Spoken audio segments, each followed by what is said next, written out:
At approximately 6 p.m., Harris County Sheriff's Office District 1 patrol deputies were dispatched to an in-progress life in danger in the 900 block of Spring Lakes Haven. A caller reported that an adult and a child have drowned. Deputies arrived within minutes and found members of EMS and firefighters performing life-saving measures on an elderly female near the neighborhood pond behind us. A short time later, unfortunately, they located a 2-year-old child in the water, pulled him to shore, and also performed life-saving measures. Both were transported with CPR in progress to area hospitals, and despite all the efforts of first responders and medical personnel, tragically both were pronounced deceased. The information I'm giving you is preliminary and subject to change as the investigation evolves, but what we learned preliminary is that a mother and her 2-year-old child came to visit a 74-year-old relative who lives in this neighborhood. At a point in time, the child became bored, so the 74-year-old told the mother she was going to take him to a neighborhood park. After some time went by and the mother did not hear from them, she became concerned and went looking for them. And at that time is when she walked up to the neighborhood pond, observed EMS performing life-saving measures on her relative, and a short time later her child was pulled from the water.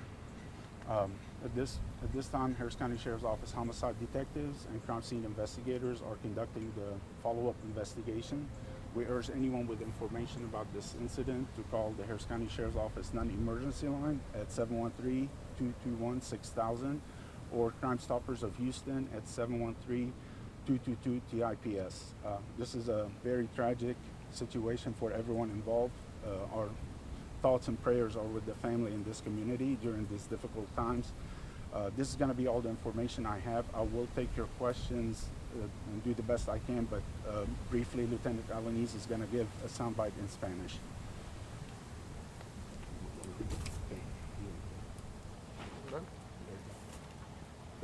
Mi nombre es Abraham Alaniz, soy el teniente de la unidad de homicidios, trabajo para la oficina del alguacil.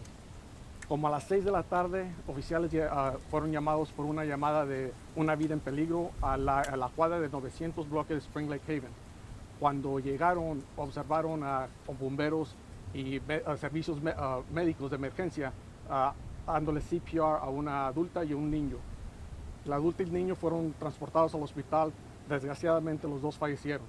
Ahorita los detectives están haciendo todo el trabajo, conduciendo investigación, tratando de agarrar cámaras para tratar de saber qué exactamente fue lo que ocurrió. Lo que sabemos es que la mamá del niño vino aquí a esta vecindad donde tienen un familiar que vive aquí. El familiar sacó al niño, a caminar, y cuando la familia empezó a buscarlos es cuando encontraron a los dos en el lago de esta área. ¿Cuál es la relación de las dos personas fallecidas? No sé exactamente la relación, pero sí sé que son familiares. No sé qué exactamente es la relación. So we don't know if the 74-year-old was like a grandma or anything. We don't know their relationship. I don't have the details yet. Yeah, okay. We're told that she is a relative. That's the extent of it. The mother did refer to her as a cousin to the 74-year-old. Are you suspecting any foul play at this time? It's very early on in the investigation. We just wanted to make sure we let y'all know what we know so far. So right now it's very early on. We're gonna also, our approach is trauma informed, so the mother is naturally very distraught. We need to allow her the time before we interview her, so this is very early on. Do you think there might be cameras in the area that maybe will help reveal what happened? We will certainly be canvassing for cameras, and we understand that also some of the neighbors might have seen what happened, so we'll be interviewing them. And you know, once we have that information, if there's anything else for us to provide, we'll definitely do so through our social media platforms. Sheriff Ed Gonzalez will put it out. Were there any signs in front of the pond that warned people about getting in? I did not see any personally, but that doesn't mean that they're not there. Again, like I just got on scene and was briefed and came to brief y'all right after. So I know the child's only 2 years old, but any signs of a disability? Possibly, we know that autistic children tend to be attracted to water. So again, this is preliminary. The mother did indicate that the child might have been autistic. So There have been a number of drownings in the Houston area in recent days and weeks. Can you just talk about how tragic this is, and then also just any safety tips that you have for families?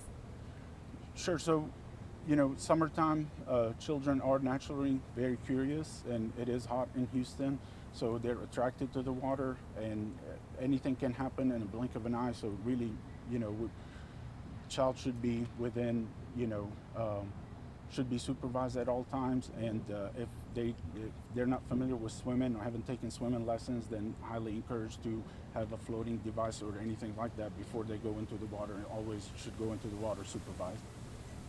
How long can the neighborhood expect y'all to be out here tonight?